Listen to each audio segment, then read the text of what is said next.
everybody. This is Mahadev the Thunder Wizard. I hope you are all doing very well this day, evening, morning, whatever it is. And I thought today I would bring out an oldie, which is, I don't think I've read this on this channel. I don't think I have. But it was my second book that I've ever written, called Happiness. I forgot about it. I wrote it and put it out and then sort of forgot about it and didn't think much of it. And recently, as I was putting together my audiobooks, I thought I would make an audiobook for the book Happiness.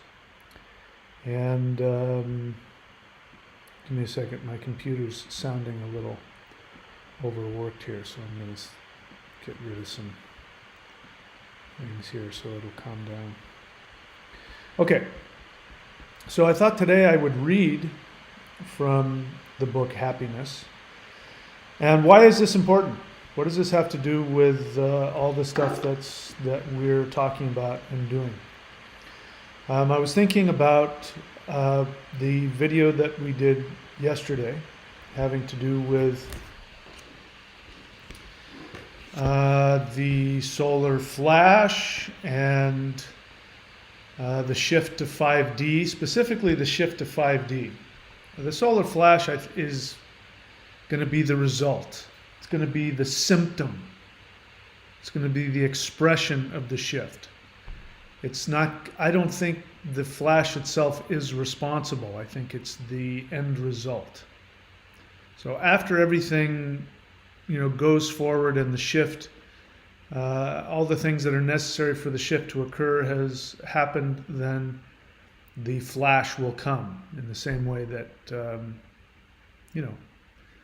when you have a symptom of something, it expresses something that's been going on for a long time.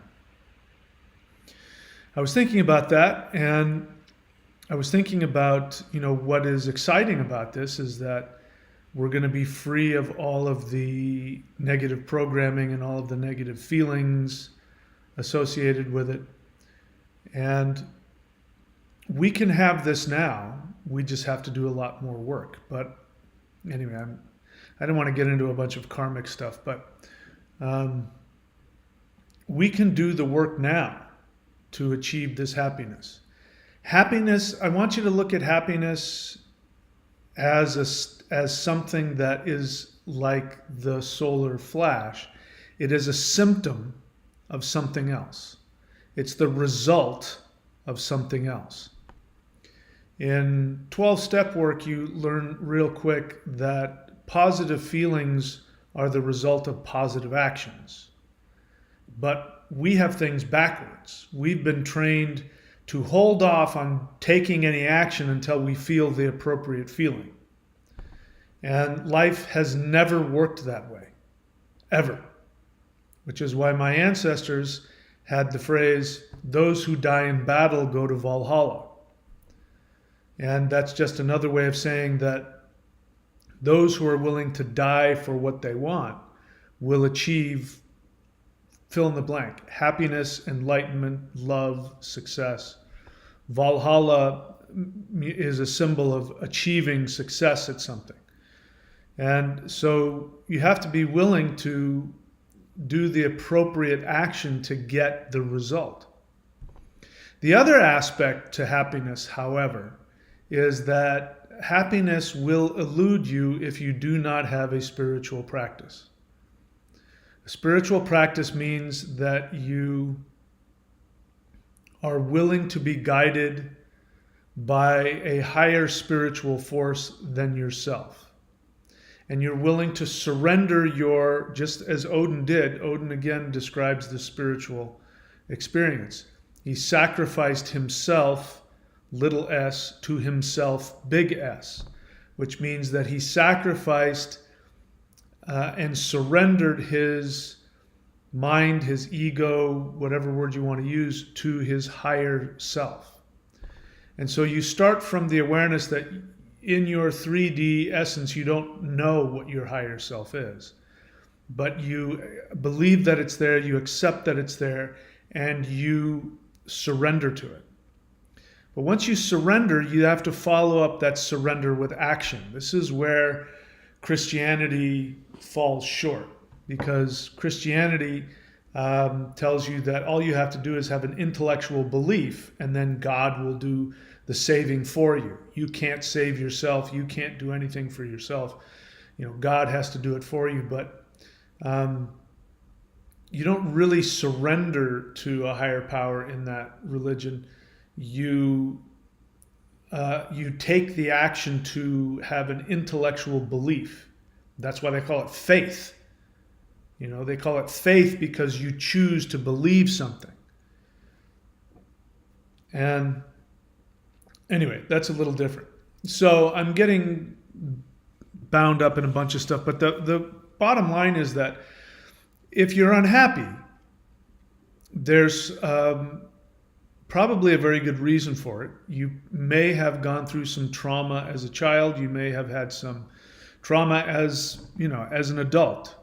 But very likely you have been programmed to interact with life in such a way that you identify with being a victim. You identify with having less than what you want. You identify with something less than who you really are. And the truth is that the majority of humans, the vast majority of humans, are playing a character of a screw-up, a character of an unhappy person, a character of a victim, a character of an egotist, a character of an abuser. They're playing a character, and they have identified with that character to such a degree that they don't have the ability to stop and shift. Again, I was thinking about this today. As you know, I was an actor, and I was a professional actor for at least into my young adulthood. And even into my 40s, I was still acting on stage and doing stuff like that. But one of the things that actors do is they learn how to create and program their unconscious. So if you ever see actors that are really believable and they've got believable emotions, it's not what you might think. It's not that actors can just turn on the works and make the crocodile tears come out. It's not how it works. That, you might see that with some really serious, like narcissists who can do that. But an actor is actually experiencing real emotions. But they're aware that the emotions that they're experiencing aren't their own, and they're not real, and they can snap out of it. Doesn't mean that they're choosing to turn it on and off. What's happening is that they have, if they're an actor that's done their work, they've looked at the script. You've been given a script, by the way. Your parents handed you a script. Your society handed you a script in life. If you're an actor, you've been handed a script, and you've been reading. Now, what I used to do is I would read what other characters said about my character. If they said he was a nice person, he was strong, he was brave, I'd go, oh, they're telling me, things that the character doesn't say about himself, but that he believes to be true. And then you would listen to the character, and then you'd ask questions. If you didn't have the obvious stuff filled out by things happening in the action or in the script, then you would ask questions like, what does he want? And when you can answer the question, what does he want in this moment, you get a really good psychoanalytic view of, the role this person plays in life.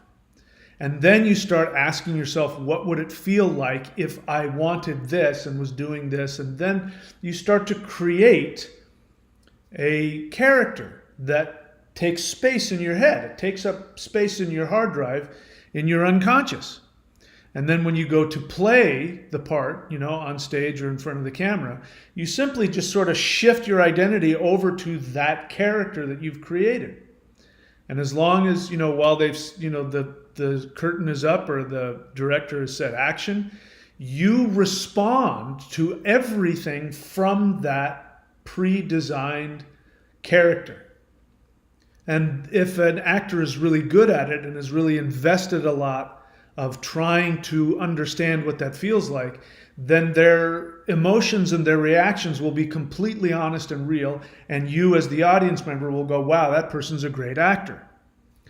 What does a bad actor do? A bad actor doesn't do that. And let's say an actor is supposed to play some serial killer. Well, they're going to go, oh, serial killers are bad. I'm just going to be a bad, mean person. And then you get this two-dimensional, unbelievable character that nobody gives a crap about. Anthony Hopkins is a good example. I mean, it's hard not to like Anthony Hopkins no matter what character he's playing. If he's playing Hannibal Lecter, it's hard not to respect Hannibal Lecter. Why? Because Anthony Hopkins goes into it with the idea that nobody thinks of themselves as a bad person. Everybody wants to be good. Hannibal Lecter is a serial killer, but he thinks he's doing the right thing. And so you end up liking him, and it's disturbing. It should disturb you that during the movie you like the serial killer. So point being is that you are playing a character in your life. You don't think you have any power to switch out of that character. And it might be impossible for you to do if you don't become acquainted with who you really are. And who you really are is an infinite soul that is completely different from this human character that you have created. You were told by your parents, by your society, if you're unhappy. If you're perfectly happy, this may not apply to you. But if you're unhappy, I can guarantee you something like this happened to you. If you're unhappy, if you struggle with being happy and successful, what ended up happening is that your parents wrote a script for you. And the script they wrote for you is that you are an unsuccessful, unhappy person. And being the infant and the child that you were, like a dog, dogs do this, your first desire is to please your parents, because if you please them, they'll keep feeding you and you'll be safe and you'll be loved. It's the most important thing to your survival is to get the love of your parents. So if your parents are unconsciously, energetically, or sometimes if they're narcissistic and abusive, outright telling you, you're a loser, you're no good, whatever it is, you will say, oh, okay, I'm a loser, I'm no good, and you'll create that character. And just like the actor, once the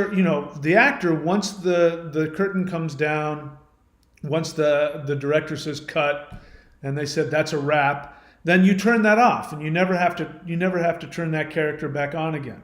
You go back in, you become that character, you walk away from that character, you never have to be it again. But you don't have another character as far as you know. You only have one character you've been given. You don't know how to let go of that character. In fact, if somebody comes along and gives you a new character, like if I come along and I start telling you how to become successful, how to find a career based on your soul desire. If I come along and tell you that if you just take some difficult actions that go against your programming, you might get angry with me. I've had people get extremely hostile towards me. When I've told them they can drop their victim mentality, they get extremely hostile sometimes. And the reason they're getting hostile is not because they don't want to be successful, they do. But what they want more than being successful is they want to get the approval and the love of whoever programmed them. And those people could be long dead. There are old people in their 80s and 90s that are still running on the program that their parents and their grandparents gave to them. And those souls have moved on and have reincarnated somewhere else. They're not even existing anymore in that same, that same form. So if you don't know that you have another character you can tap into, then you're stuck. Because if you let go of your identity, you'll die. That's what you believe. You believe you'll die if you let go of your identity.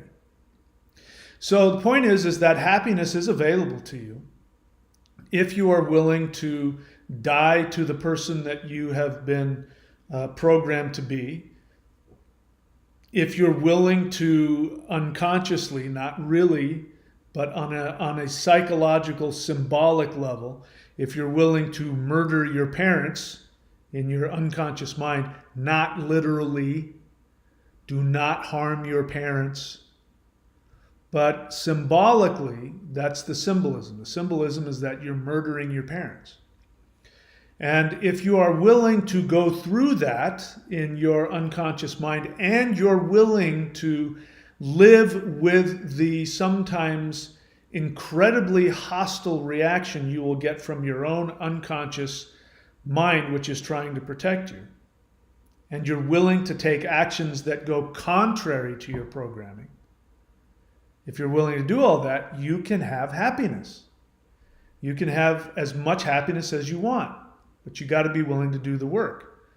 And so some people may think they're willing to do the work, but they just don't know that they can actually create, or it's actually, you don't create a new character. That's really not how it works. What happens is that you become aware of your authentic self. The self that's beneath the character that you've been programmed to play. Your authentic self. Every single person listening to me, every single human being that has ever lived, is alive now, or ever will live in 3D, a human being. Every single human being, their authentic self is pure, beautiful, loving, brave, and powerful. There isn't one person whose authentic self isn't that. They may be playing a really horrible character. They might be a narcissistic, psychopathic murderer. They might be one of the Illuminati that are running the world. But that's a character they're playing that they can't get out of. If they were able to drop that character and connect to their authentic self, every single human being would be an incredibly beautiful, wonderful person that anybody would want to connect with. And the same is true for you. All right, so having said that, let me read some of this book. And again, this book is available. This book is available in not only in print, but in audio version. And to get it, you can go here to audiobooks.thunderwizard.com. You can use this. Where is it? You can use this link. Where did it go? Give me a second here. You can use the link where it says happiness, bit.ly/happiness book, and then capitals MWD. And you can get a free trial to audible.com. All right, let's go ahead and read from the book, shall we? See, where shall we read from? I guess I'll start. Should we just start from the beginning? I don't know. I feel like I want to. Let's start with this, the definition of happiness. Okay, this is good. The definition of happiness. The English word happy comes from the root word hap, which means chance. This has more of an actual meaning of lucky or fortunate. So if we go by the literal definition of the word, a happy person is a fortunate person. So being happy really has nothing to do with how we feel. It has to do with what life has given to us. Somebody can be fortunate and not even be aware of it. So the next question we can ask ourselves is, what good things have I been given in my life that I am unaware of? This will increase our sense of gratitude. Happy people are also people who are grateful for the good things in their lives. Gratitude, like happiness, is also something that we can choose to embrace. A continued state of gratitude can contribute significantly in our sense of well-being. I want to stop here and give a little editorial, which is that people, you've seen this, people who are miserable. Let me give you an example. There was a homeless guy My friend was telling me, this didn't happen to me, it happened to a friend of mine. There was my friend was out somewhere and there was a homeless guy. And the homeless guy was asking for money. So my friend stuck his hand in his pocket and he had a pocket full of change and maybe, a couple $1 bills or something like that. And he just poured all of his spare change and money into the guy's hand. And the guy said, "That's it?" He says, "What are you talking about? That's all I have on me." And he went on to then start complaining about the fact that he was a veteran and that he went to wherever, Vietnam, this was a long time ago, he fought in Vietnam and blah, blah, blah, and he deserves better. And to my friend's credit, he goes, "Get over it." Which, a lot of people wouldn't. It's not politically correct to get in the face of, a veteran. But the truth is that, he had just been given something he didn't have before. He had more money than he had 10 seconds ago. And it wasn't enough. And it was a slight on him personally. And obviously he carried that with him everywhere he went. He was a victim. No matter what you gave him, he was a victim. And so people who are unhappy, they are unhappy even with the things that they do have. I've said this before, people talk about karma all the time, and they talk about karma without any real understanding what karma means. Karma just means action. It's the law of action and reaction. There's no such thing as good or bad karma unless you judge it. There's just the reaction to your actions. If you walk in front of a moving car and get hit by a car, the negative karma is you're going to have a cracked skull or whatever. If you go to the gym and work out 6 days a week, the karma of that is you are going to be in better shape and have a strong body. That's all that karma is. So people focus on the negative. Understandably, we focus on the things we don't like, but if your heart is beating, if you're able to breathe, if your eyes work, if you have a roof over your head, if you have a car to drive, and everybody, even miserable people, can have all of those things, then that is a result of good karma. You've got a ton of good karma working for you, but you're not aware of it because you're focusing on the negative stuff. So gratitude is very important. Look at what you do have. You got to start from there and appreciate what you do have. Once again, it's important, and going back to the text now. Once again, it's important to remind ourselves that gratitude, like happiness, is not always an emotion. Gratitude is an attitude. So let's take another opportunity to allow ourselves to have whatever feelings we are having while simultaneously adopting an attitude of gratitude. In the previous chapters, where I first go is to let yourself acknowledge that you have whatever feeling you have. If you're miserable and unhappy, don't judge the feeling, have it. And then I go in to tell you that you don't have to get rid of that feeling in order to then achieve a state of happiness. So it's not, stuffing your feelings down is not a spiritual thing. It doesn't help at all.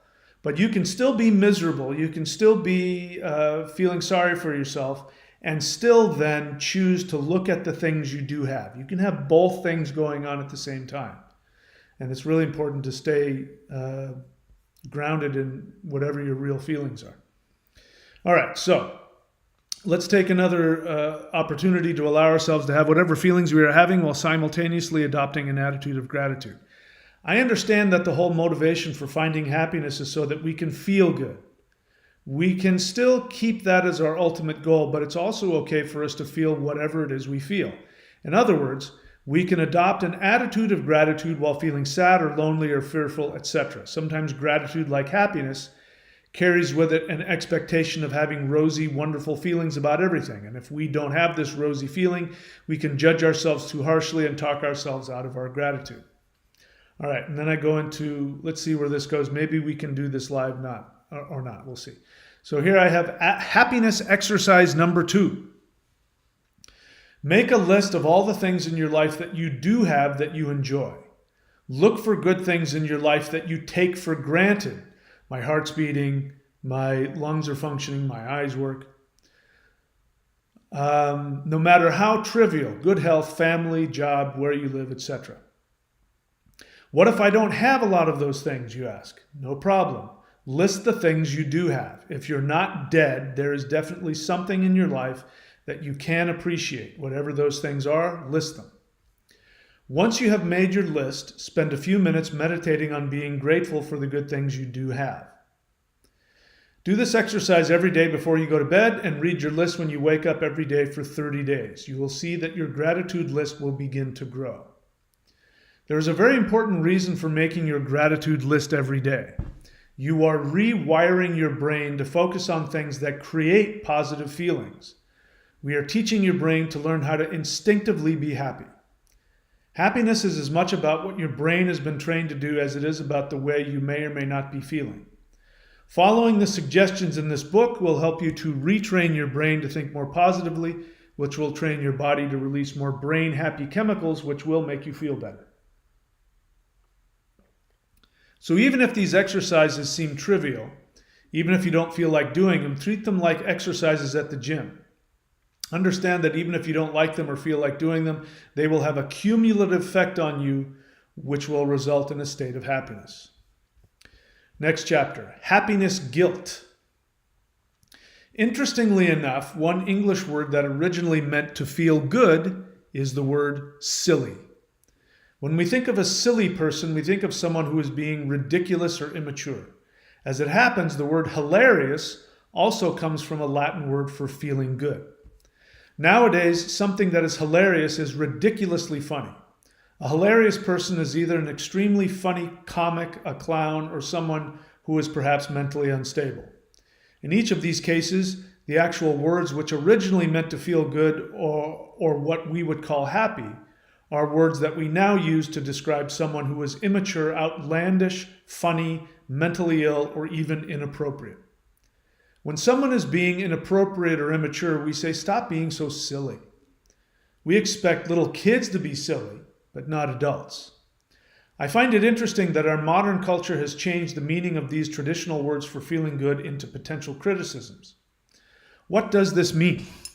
Well, perhaps it means that we live in a society that is not comfortable with people who feel good for no reason. We're taught that we should feel good if we have accomplished something. But if we feel happy for no apparent reason, then we are just being silly. And perhaps we should just grow up and be responsible instead of prancing around being silly and feeling good for no reason. Think about it. Do you sometimes judge yourself when you do feel happy for no reason? Have you ever experienced feeling judged by someone as being silly when you were feeling happy and having fun? Or maybe you have judged someone for acting silly and immature. I know I have. But in the light of these explorations into the original words for feeling good, I'm wondering if I just wasn't maybe a little jealous of someone who was deliriously happy for no apparent reason. Maybe I was just replaying the shame-based lessons I learned as a kid that said that feeling happy for no reason is being silly and immature. Happiness exercise number 3. Silliness exercise. Do something that makes you feel silly. Watching a cartoon, listening to some silly music, watching a favorite TV sitcom, maybe just make some funny faces in the mirror, whatever. Afterwards, spend a few minutes meditating on how fun it is to feel silly for no reason. Ask yourself if you have been taught by parents, society, schooling, etc., to feel shameful for feeling or acting silly. If you become aware of instances in your past where you ingested this feeling of shame for being happy, resolve to let yourself be happy for whatever reason, whenever you feel like it. Okay, so I want to stop here for a second because I wrote this had to have been about 10 years ago.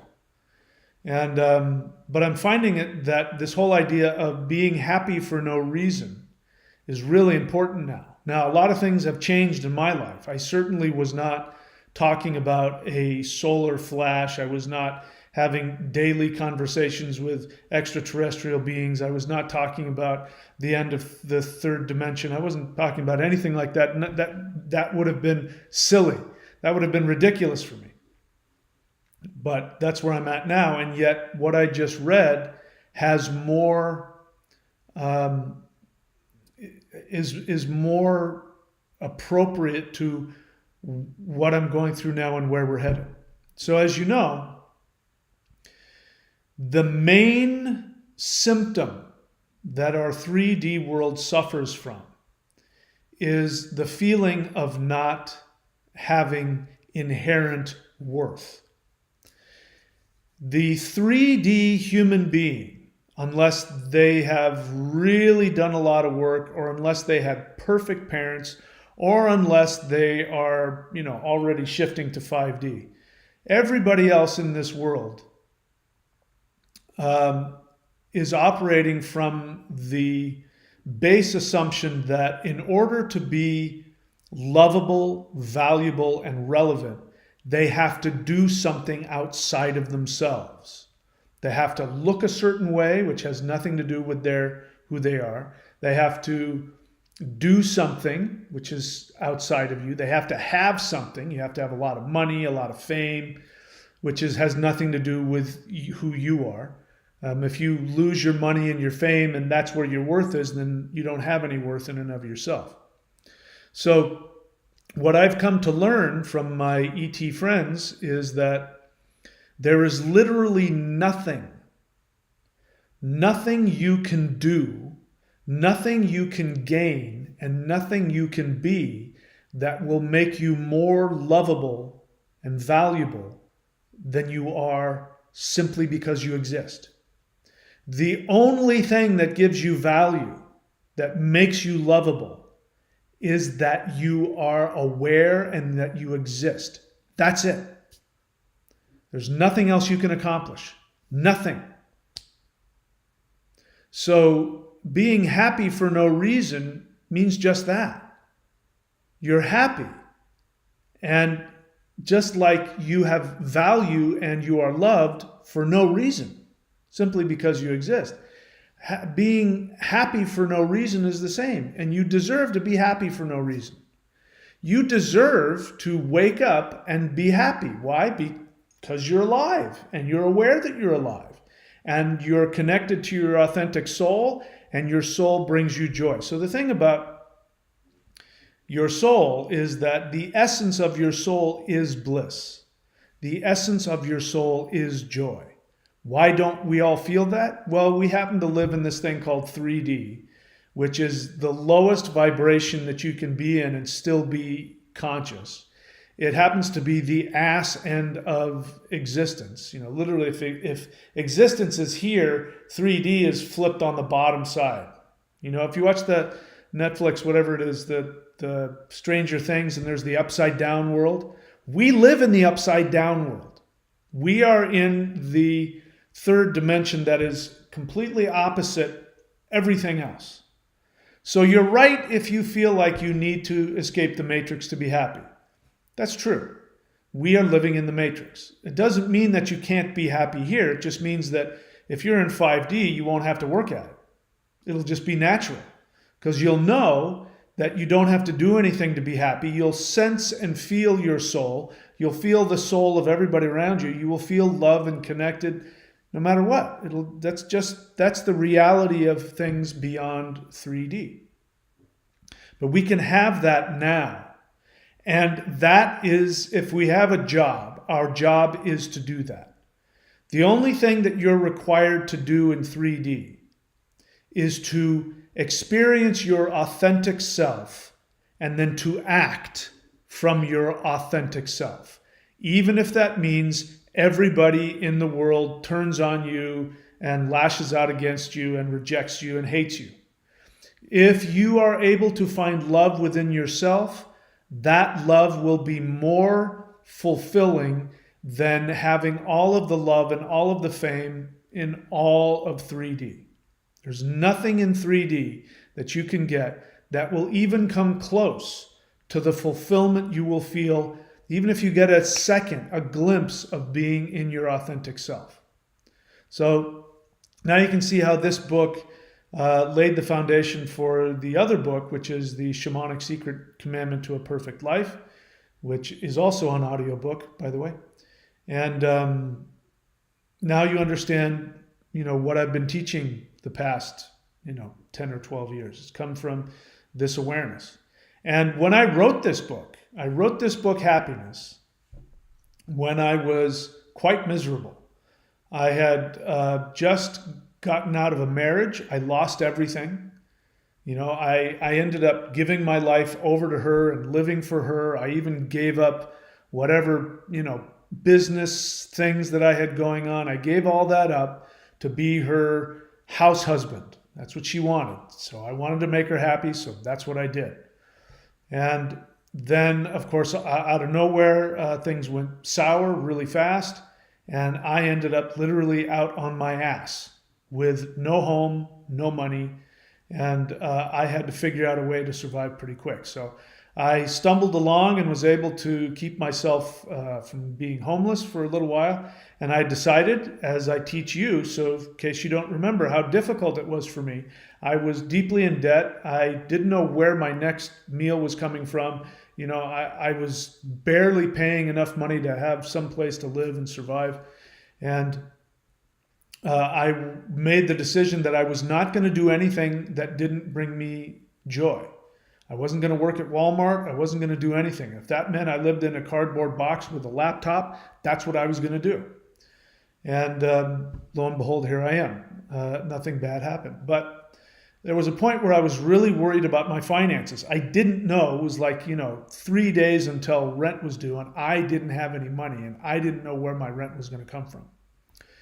And so I had enough experience. I didn't realize it then. It was actually my ET spirit guides. You have them as well. You may not realize that your guides are ETs, but they are. But I knew enough that if I listened and I asked a specific question, I would usually get a one-word answer. And it would be very subtle. It would sound like a thought in my mind. But if I followed those, they usually ended up doing, helping me out tremendously. So I had come to the conclusion that what I needed to do was to write a book. And if I wrote a book, it turned out not to be the case, but I thought if I wrote a book, the book would do well and I would be able to then make a living. And so I just very briefly connected to myself and I asked, just give me one word that I can write about. And I'm from the school, you write about what you know. Give me one word to write about that will help me really create this channel and get my career going. And the word that came to my mind was happiness. And out loud, I said, are you fucking kidding me? Happiness? I don't know the first thing about happiness. But I knew enough to obey. When you ask for guidance and you get something, I've learned to do it. I had nothing to lose, so I went ahead and wrote this book. Turned out that book turned into the Shamanic Secret Commandment to a Perfect Life, which then became the basis for pretty much everything that I teach, and turned out to be the best decision I made. All right, so we've talked enough about this. I'm happy to move on.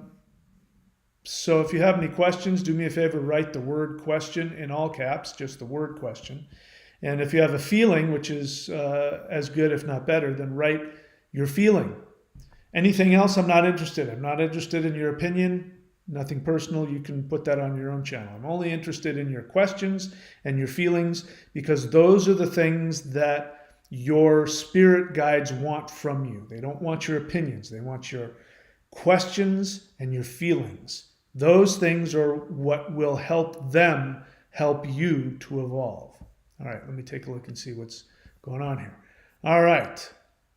Vincent.thunderwizard.com. Okay, so first I got to get rid of a troll here. I don't know who this person is, but we're going to get rid of a troll. So say goodbye to Stone Cold Santos. Don't know who it is or why they're trolling me, but they're being abusive, so say goodbye. And I recommend you do that with everybody in your life that's abusive to you. Anybody that ridicules you, that abuses you, get rid of them. Just cut them out of your life, move on. You don't need it.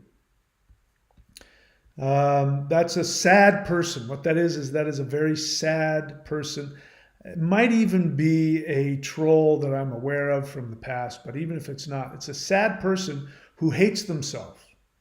And the reason why they came on here to attack me is because I'm doing what they know in their heart they should be doing, but they've shamed themselves out of it. I mean, look, I'm talking about happiness. I'm talking about how to be happy.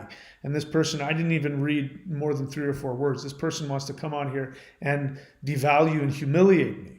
I mean, does that make sense to you? Somebody's trying to help other people be happy and you want to go and devalue them? That doesn't make any sense. That's obviously somebody who's in a lot of pain.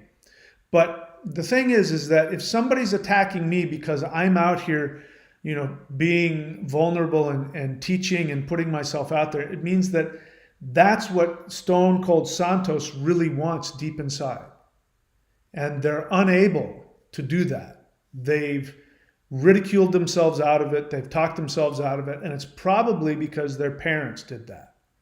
So their parents were probably very cruel to them, devalued them, made them feel bad. So now when they see somebody doing what they know, what their soul is telling them to do, they have 2 choices. They can either go, you know what, I'm going to go do what that guy's doing. If he can do it, I can do it, which is what I always say to myself. Or they're going to feel guilty because if they go and do what I'm doing, which is what they want to do, then on an unconscious level, they'll be murdering their parents.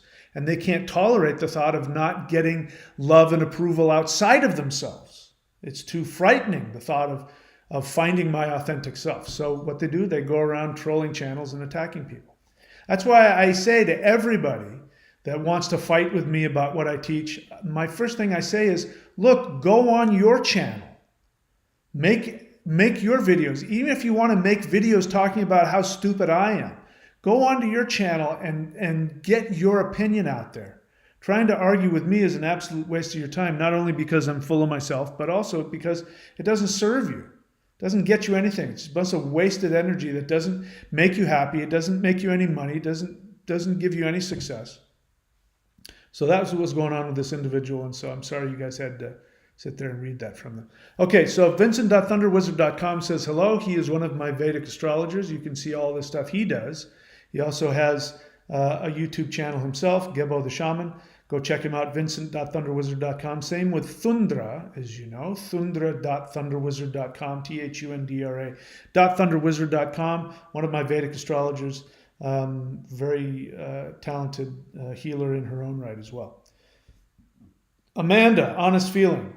I did lightning qigong morning and evening last week at 7 a.m. and then continued to do immortal qigong. Oh my goodness, I should have listened to you. My head hurts so bad. What was this? I did lightning qigong morning and evening last week at 7 a.m. and then continued to do immortal qigong. Oh my goodness, I should have listened to you. I don't know what I don't know what I told you to do that you didn't do. But yes, it is a good idea. If I'm the one that's teaching it, it's probably a good idea to follow my instructions about whatever it is I'm teaching. Honest experience. So again, Amanda, I'm only looking for 2 things. I'm looking for your questions and your feelings. Honest experience. Yeah. Okay, so that's neither of those things. Let's see. Name's cloak. Honest feeling. Recently, I've been feeling quite fortunate and at peace. When I start to worry about something, I soon switch to being in a state of gratitude. I feel renewed love for life. Good for you. Agent of the universe, question.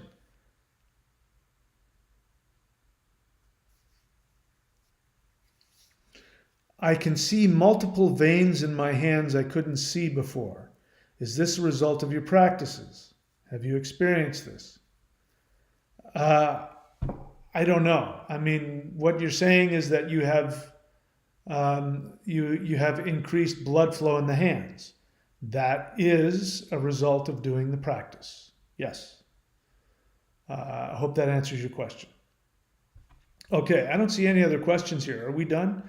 All right, so this channel, in case you do have questions, now's the time to throw it in before I finish with my business spiel, because once I'm done with this, I'm going to say goodnight unless you have more questions you want to talk about. So this channel is about doing the work.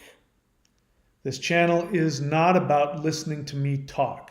Absolute, complete waste of your time if the only thing you're doing is listening to me talk.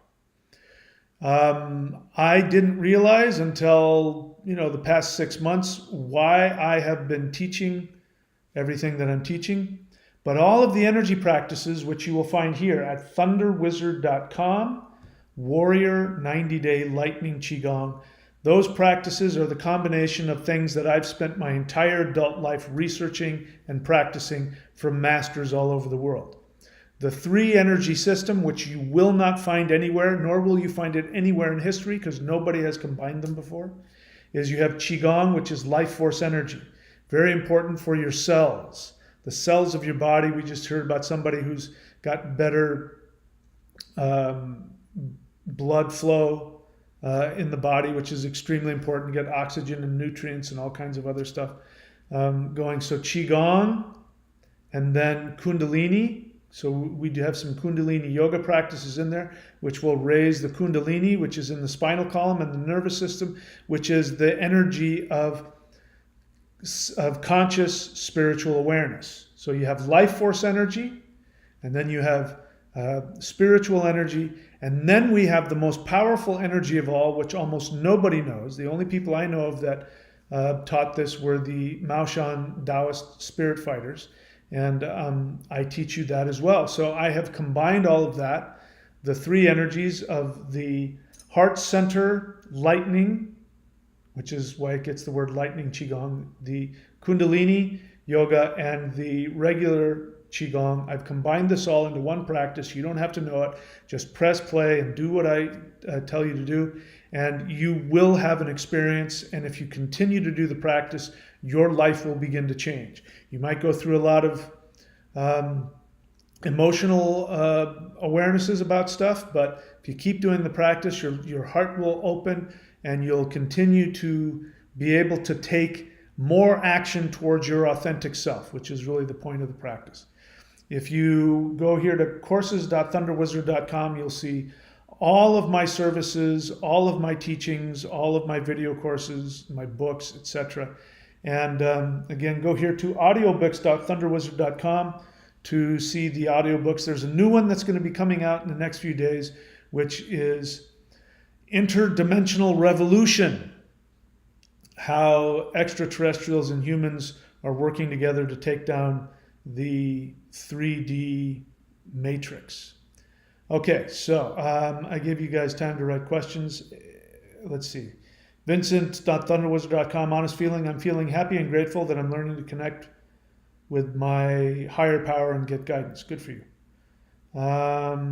Yes, Amanda, I do appreciate that you were thanking me for your guidance. That wasn't lost on me. I appreciate that. Timothy Zoll, honest feeling. I love doing the work, he says. It makes me feel and think better of myself. Yeah, because doing the work is all about, as I said, I mean, the highest achievement that you can accomplish in life is being your authentic self. This is what Buddhism was all about. The whole point of Buddhism was, to be your honest self. That's why, Tibetan Buddhism is a little different, because the truth is Tibetan Buddhism is actually tantric. The majority of it is tantric Hindu practices, philosophy, and mantra, with also some Buddhism thrown in there. But Buddha himself, one of his students came to him, and this is, I forget what it's called, but it's one of the authentic Buddhist scriptures that actually did happen between Gautama Buddha while he was alive. A lot of stuff they wrote about him didn't happen. It's still beautiful stuff, but they made stuff up and turned him into something he wasn't. But there was a historical interaction between Buddha and one of his students. And his student came to him and he said, "Perfected one, I have been with you, lo, these many years, and throughout the whole time I've been with you, you've never talked about the nature of the soul. You've never talked about life after death. You've never talked about the gods." And he lists all these religious things. He says, "You've never talked about any of these things." And Buddha said to him, whatever the guy's name was, "Blessed student, When did I ever tell you that I was ever going to talk to you about the nature of the soul, life after death, the gods? When did I ever say I was going to teach that? I've never taught that, and I never will teach that. The only thing that I have ever taught is that attachment brings misery. That's it. Attachment brings misery means being attached to something other than your authentic self. We now know, because it's been a long time since Buddha was around, we now know that attachment is being attached to things associated with the third dimension. Fame, money, approval of others, things, how you look. All of these things are attachments, wanting to get the love of your parents. That's being attached to something in the third dimension. And letting go of those attachments and becoming aware of your soul is the only thing that will bring you happiness, joy, peace, and success, as well as physical, psychological, and emotional health. It's really the only thing that will bring that to you. And that's really what the Buddha was saying 2,000 years ago. The only thing I've ever taught you is that attachment brings misery. And so that's why Buddhist meditation is about disconnecting from the attachment of things.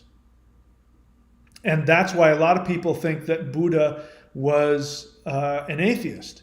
The truth is, he never said. As far as I know, he never said whether he believed or didn't believe in a god or gods. It's just he was so focused on the practical thing that was most important, because Buddha is also the name for the planet Mercury, which is the intellect and practicality. It is the practical focus of detaching from the physical world. It's the best use of your intellect to figure out, what am I attached to and how can I get rid of it? All right, so what else? Vincent.thunderwizard.com, honest feeling. I'm feeling more acceptance. Reciting step 3 and 7 prayers really helps a lot. I do it every day myself. Helps a lot of feelings of unworthiness come up. Buddy Kane Helm, honest question. Do dwarves have a higher self? Buddy, welcome to the channel. We talk about dwarves on the channel, but I can tell by your question you haven't read my books. Right? And you haven't watched the many hours of videos where I've talked about the dwarves versus the elves versus the humans. So I want to just lovingly guide you back to the thunderwizard.com homepage, DOTCOM, and learn to look that stuff up.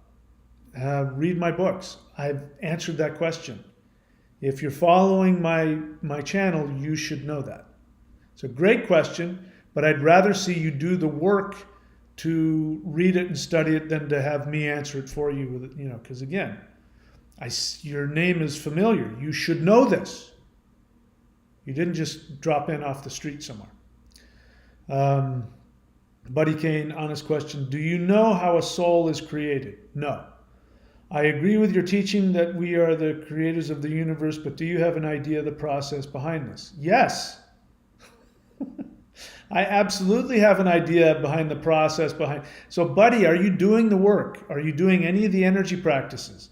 Those of you who are new, maybe Buddy's doing this, maybe he's not. That's okay. He's at wherever he's at.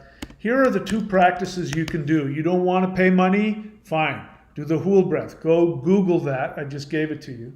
And this is probably the most powerful exercise that I have for free on the channel. You can go find that on my YouTube page. And I don't think you'll find anything anywhere that'll be as powerful as Awakening the Immortals Qigong. So go do those every day. I challenge you. I don't make any money off of it. Go do those practices every day. Do it for 30 days and then come back and tell me that something hasn't changed. So I can usually tell if somebody's doing the practices or not. How is it that I can tell? Because I can tell if you're stuck in your head. If you're stuck in your head, it means that you're divorced from your feelings. If you're divorced from your feelings, it means that you have some pain or some conflict that you're running away from. Most people, many people, have spent their entire life this way. There's got to be billions of people in the world who don't even know what it's like to not be in conflict with themselves. So if I get the feeling that you haven't been doing the practices, it's because I'm sensing something in what you say that makes me feel like you're stuck in your head. So, but buddy, I have talked about that, about how to be a creator of the universe. I mean, there's no shortage. There's got to be hundreds of hours of me talking about it. So there's no shortage of stuff where you can go and listen for that. Again, I don't want to do the work for you. I want you to do the work since you're familiar with the channel. He says, yes, I've started the Maoshan spirit fighting practices. You have. Okay, so that's good. Are you doing the 90-day? Because if you're doing the Maoshan spirit fighting practices, I can't require it, but if I could, I would require that you were subscribed to the Warrior 90-Day Challenge. There are so many things in there, so many meditations, the 3-1s meditation. You should be doing those things if you're doing the spirit fighting, because the spirit fighting is crazy powerful, and you do need to have the meditations and the mudras and the things like that to help ground that energy. At the very least, you should be doing the Hul breath afterwards. So I'm glad that you're doing that. Keep doing that, but put the intention to get out of your head and to get into your feelings. And if you're willing to put more time and effort in the stuff associated with the spirit fighting, then I won't have that feeling like if you ask a question, I won't have that feeling like you're stuck in your head. And it also, when people ask me basic questions about stuff that I've taught, for 10 years, multiple times, books, how many books do I have? So many hours of videos. In fact, if you put just the tiniest bit of effort, you can go on and find about dwarves, the 3 selves. You can find out about becoming a god, creating your own universe. You just put a little bit of effort into my channel, you'll have no shortage of videos. So when somebody who's a regular on my channel asks me these kinds of questions, it's hard not to be offended, because it means you're not putting the effort into to research it. And I don't want to enable you to be lazy. I want you to do what I have done in my life and what I would do. If I stumbled onto a channel that I liked, the first thing that I would do is I would go onto the channel page and I would look at their playlists. And then if I didn't see things that I was interested in or that caught my attention, I would then search words. Like, you're interested in dwarves. I would go onto my channel. I would find out how to search for the keyword dwarves in my channel. And if you do that, you will have no shortage of videos. That's what I would do. I wouldn't bother asking the guy, trying to get him to give me, a one, sentence answer. I would want to go to the library and go home with a stack of books. I want you to do the same. You'll get more out of it. I appreciate the question, but my job is to help you, not to placate you or to make things so easy for you that you don't learn. You say, also, I've watched more than a few videos on dwarves, but haven't seen you address this. I have, actually. I tell you what dwarves are. I tell you what they're connected to. You say you've watched more of a few videos that I've made about dwarves? So you got to listen harder. I've explained it. I've explained exactly what dwarves are in the human being and their relationship to the soul, numerous times. You said, I did the full months of the 90-day challenge. Oh, good. I do about 3 to 4 hours a day, your practices, and spend it. Okay. So you've done a lot of work. So I'm confused as to why you don't know some of these basic things that I've taught. We may be having there may be some kind of psychological projection now, now I'm the daddy that's giving you a hard time. But in any case, those answers are there for you if you want them. go back and keep looking. You just, either you didn't hear it, you didn't listen, you weren't looking in the right place, I don't know what. Go back and find it. It'll be worth your time. But thanks for the question. All right. Anything else? Anybody else? No? They're like, why would I ask a question after you just tore a hole in that guy? I get it. All right, that's it for me, guys. I'm done. Thank you so much for everything. Know that whatever I've said, if I've been hurtful, if you've been offended in any way, know that I'm coming from a place of trying to be as helpful as I can. I love you so much. I don't care whether you like me or not. I don't care if you need to stay subscribed to my channel or not. My job is to give you the best answer that will give you the most happiness and the most fulfillment, even if you don't like it. So there we go. That's it for me. I wish you guys all the best, and I look forward to seeing you all very soon. Take care of yourselves. Let's see, what do I want to do now? Let's go here.